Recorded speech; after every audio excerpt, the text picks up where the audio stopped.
اهلا بيكم ومره تانية نبتدي منين الحكايه. هنبتدي النهارده بشيء عجيب، اننا هنربط الامن القومي بالتاريخ. ايوه زي ما سمعت كده بالضبط، هنربط الامن القومي بالتاريخ، لاننا حسينا اننا مفصولين تاريخيا وكاننا بنعيش اللحظه من غير اي جذور تاريخيه بالمره زي بعض الدول المستحدثه، ولاننا عاوزين نربط الماضي بالحاضر ونستفيد من ماضينا لحل مشاكلنا الحضاريه اللي بتعانيها مصر الان في ملفات عديده مش هنتعرض ليها لان ده مش تخصصنا ولا مجال البرنامج، لكننا بنحاول نقدم رؤيه جديده يمكن تساعد اي مسؤول عاوز يصلح في البلد دي. ففكرنا في مفهوم الامن القومي وارتباطه بالتاريخ اللي بيكون ركن اساسي في بناء واعاده تشكيل الوعي وهويه وشخصيه الامه المصريه، وبيساعد في صناعه ارضيه مشتركه قويه وراسخه بشكل مستقل تحقق الامن الاجتماعي للدوله، باعتبار ان التاريخ بكل ابعاده واثاره الماديه والمعنويه امانه بحاجه للحفظ والحمايه تماما كاهميه حفظنا لمنظومه التعايش بين اطياف المجتمع لتحقيق امنه واستقراره وتقدمه ونموه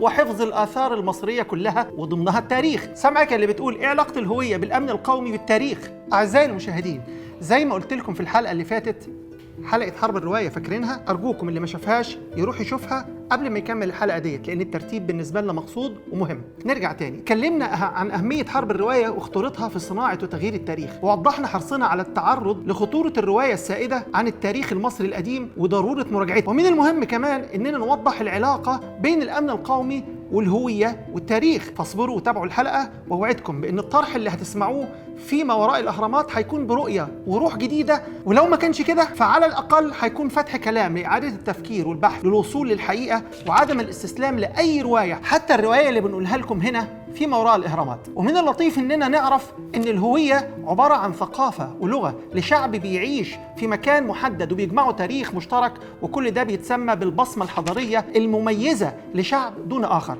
وهي بصمة وراثية. وبكده نعرف إن العلاقة بين الهوية والتاريخ ثابتة، ومن المهم إننا نقول إن مسؤولية الدولة والمجتمع وكل فرد من أبناء الشعب المصري هي المشاركة في الحفاظ على الأمن وعلى الهوية. وما ننساش بطبيعة الحال إن الأمن مش مسؤولية الدولة وبس، ده مسؤولية جماعية ومشتركة بين جميع أفراد المجتمع، فكلكم راع وكلكم مسؤول عن رعيته.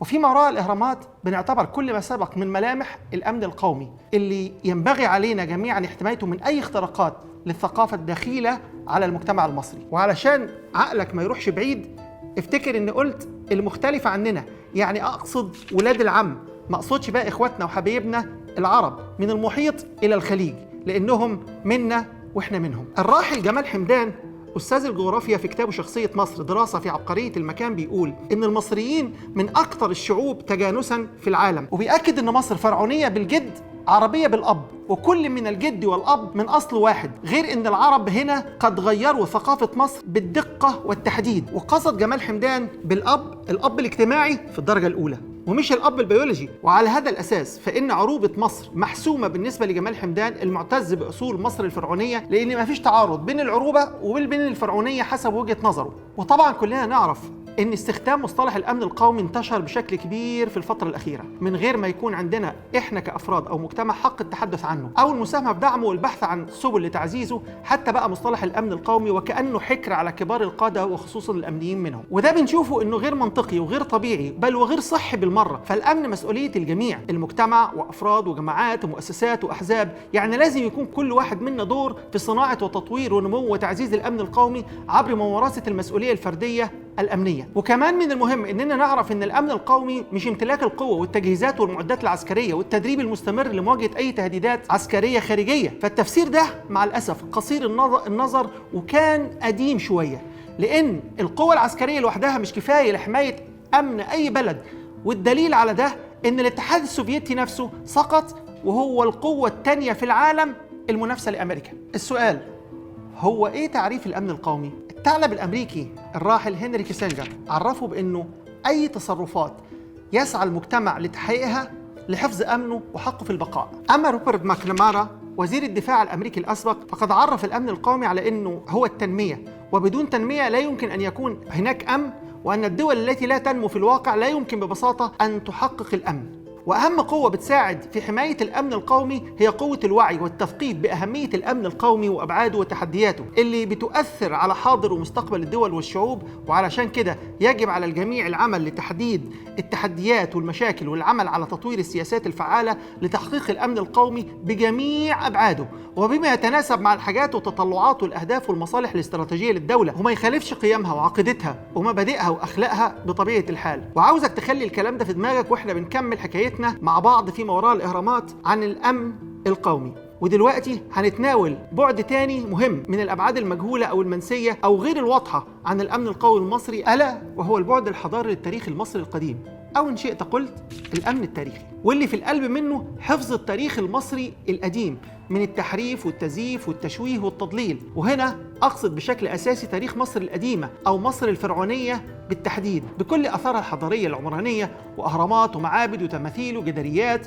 وبرديات ومقابر، خاصة مقبرة كمقبرة توت عنخ آمون. وفي حكايتنا النهاردة هنستدعي شهادة مهمة لباحثة الآثار المصرية وصاحبة مبادرة آثارنا المتغربة دكتورة هبة عبد الجواد، واللي قالت لموقع ميدان إن فك رموز حجر رشيد هو بناء ومنجز أوروبي استعماري، وبسبب السرد الاستعماري الأوروبي حوله أصبح هناك مغالطات كتير جدا عن أحقية المصريين في تاريخهم. وأكدت في شهادتها اللي احنا قلناه في حرب الرواية لما قالت نحن بحاجة إلى استرداد حقنا ليس فقط في الأثر ولكن حقنا في السرد أيضا، حقنا في التاريخ نفسه. ثم تساءلت من لديه الحق في خلق العلم المعرفي عن مصر.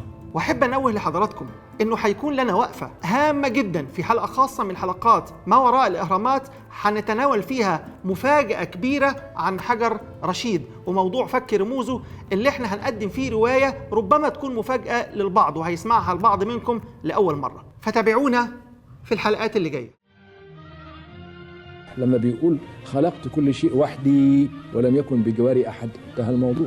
زي ما احنا عارفين من مصلحة الكهنوت إنه هو يبقى فيه 2800 إله، كل إله له مسجد وكل إله له قرابين، ولم من الناس بقى يسترزقهم ويلموا ضرائب ويلموا جبايات.